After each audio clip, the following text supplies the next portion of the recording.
Bem-vindos ao nosso vídeo de matemática sobre funções. Nele iremos abordar a parte teórica, prática e representação gráfica das funções, sendo elas a função injetora, sobrejetora e bijetora.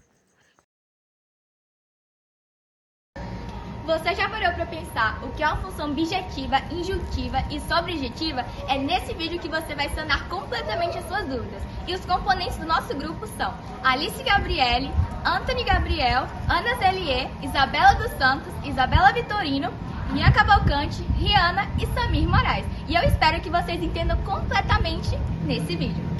Até mais!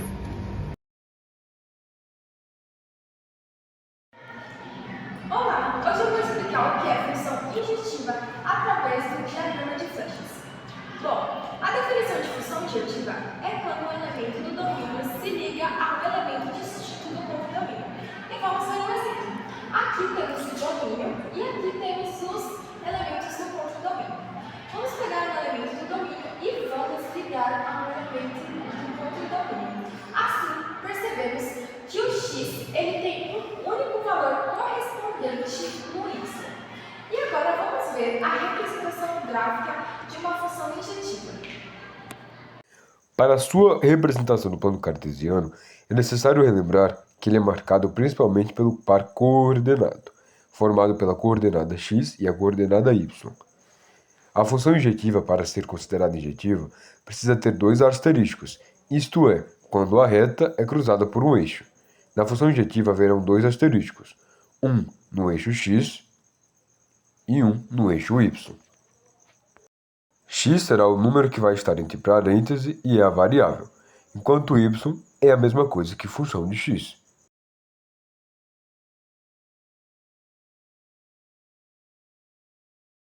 Bom, agora eu explicarei o que é uma função sobrejetora. Para uma função ser sobrejetora, todos os elementos de B têm que ter um correspondente em A. Aqui podemos ver que é uma função sobrejetora, pois todos os pontos se ligam. Da mesma forma, todos os elementos de B aqui se ligam ao elemento de A, ou melhor, de A se ligam ao elemento de B. Nesse caso, vemos que dois elementos de A se ligam a um único de B. O contrário não pode acontecer, um de A se ligar a dois de B.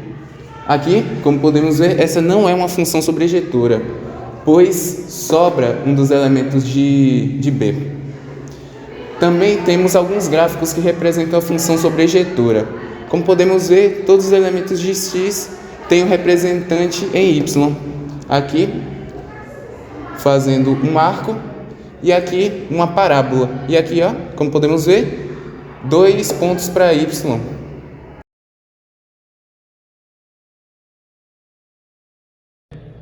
Vamos entender o que é uma função objetiva?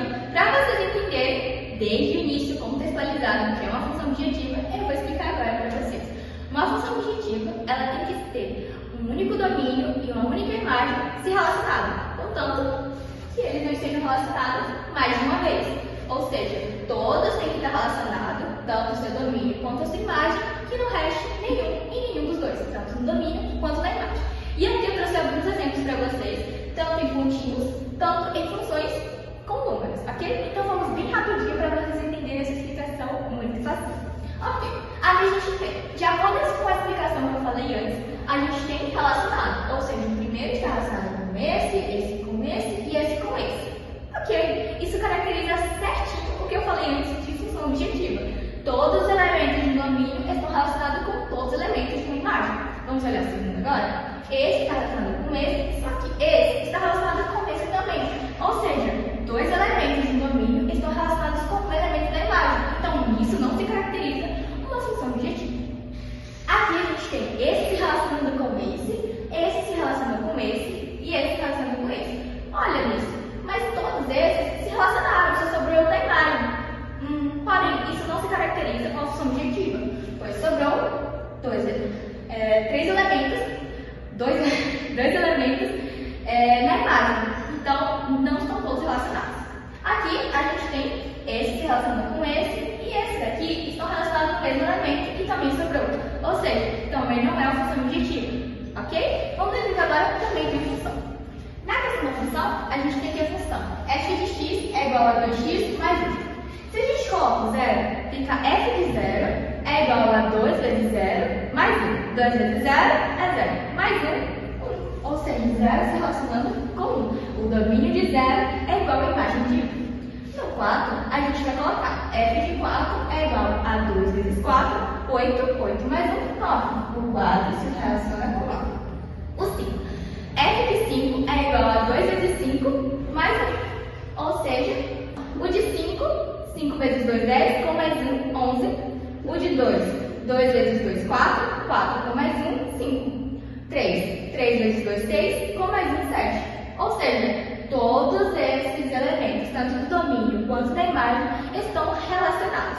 Ou seja, é uma função bijetiva. E aqui a gente tem mais um exemplo para finalizar esse vídeo. A gente tem função f de x é igual a x ao quadrado.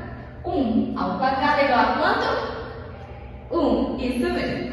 1. Menos 2 ao quadrado é quanto? Menos 2 vezes menos 2. Ou seja, a gente vai fazer o quê? Multiplicação. 2 vezes 2, 4. Porém, a gente também está fazendo aí uma soma de sinais. Ou seja, menos com menos, mais. Então, menos 2 vezes menos 2, 4 positivo. Aí a gente tem o 2 também. Porém, o 2 é 2 vezes 2, 4. Então, o menos 2 e o 2, eles estão relacionados com a mesma imagem. Ou seja, aqui não vai se caracterizar uma função objetiva, pois os dois elementos do domínio estão relacionados com o único elemento da imagem. Ok? Deu para entender? Eu espero que sim. Até!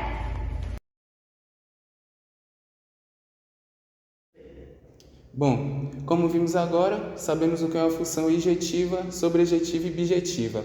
Agora faremos algumas questões para poder exercitar. Como podemos ver, todas aqui são funções, pois todos os elementos de A têm algum correspondente em B. Vamos identificá-las. Letra A. Todos os elementos de A se ligam ao elemento de B, porém, dois elementos de A se ligam ao elemento de B. Logo, como vimos, essa é uma função sobrejetiva. Na segunda, todos os elementos de A possuem correspondentes em B, sem sobrar e nem ficando marcado em mais de um. Vamos observar a terceira, para tirar dúvida. Todos os elementos de A têm o correspondente em B, porém, um elemento em B fica sobrando aqui. Logo, essa função só pode ser injetiva, já que falta um elemento em B. E agora temos a resposta para a segunda. Já que todos os elementos de A e todos os elementos de B se ligam sem que haja sobra ou falta de alguma, essa só pode ser uma função bijetiva. Vamos ver agora nas questões. 1. Sobrejetiva. 2. Bijetiva. E 3. Injetiva. Essa daqui é a correta. Bom, e agora nós vamos responder a questão 2.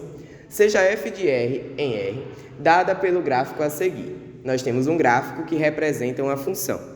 Identifique se a função é injetiva, sobrejetiva ou bijetiva. Bom, nós já entendemos a definição de cada caso e agora nós vamos analisar esse gráfico para descobrir em qual ele se encaixa. Bom, injetiva. Para que uma função seja injetiva, y não pode ter dois correspondentes em x. Nesse caso aqui, se a gente analisar, a gente vai perceber que esse número aqui, o 2 em y, ele tem tanto esse correspondente em x, quanto esse correspondente em x. Logo, essa função ela não é injetiva. Sobrejetiva. Para ser sobrejetiva, nenhum y tem que ficar sem correspondência em x. Nós vamos analisar que essa função ela cresce para o infinito nesses dois pontos. Logo, nós vamos perceber que para todo x real, y vai haver uma imagem, vai haver um correspondente em y. Então, essa função é sobrejetiva. Como nós sabemos que uma função bijetiva é aquela que é injetiva e sobrejetiva ao mesmo tempo, nós já podemos descartar essa alternativa. Logo, nós entendemos que a função representada por esse gráfico é uma função sobrejetiva. Por último, vamos resolver a terceira questão. Avalie as afirmativas como verdadeiras ou falsas, de acordo com o diagrama abaixo. A primeira alternativa diz: essa relação é uma função. Como nós podemos perceber, aqui no conjunto X, todos têm um correspondente em Y. Logo, essa relação vai ser sim uma função. A primeira afirmativa é verdadeira. Antes de responder a 2, nós precisamos entender a afirmativa 3. Essa relação não é uma função injetiva. Para uma função ser uma função injetiva, o que não pode acontecer é que dois elementos em X não podem ter um correspondente em Y, que é o que acontece aqui. Então, realmente, ela não é uma função injetiva. Essa afirmativa 3 está correta.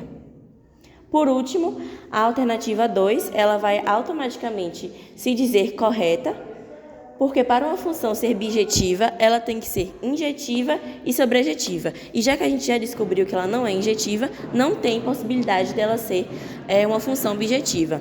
Então, a resposta certa vai ser a letra A.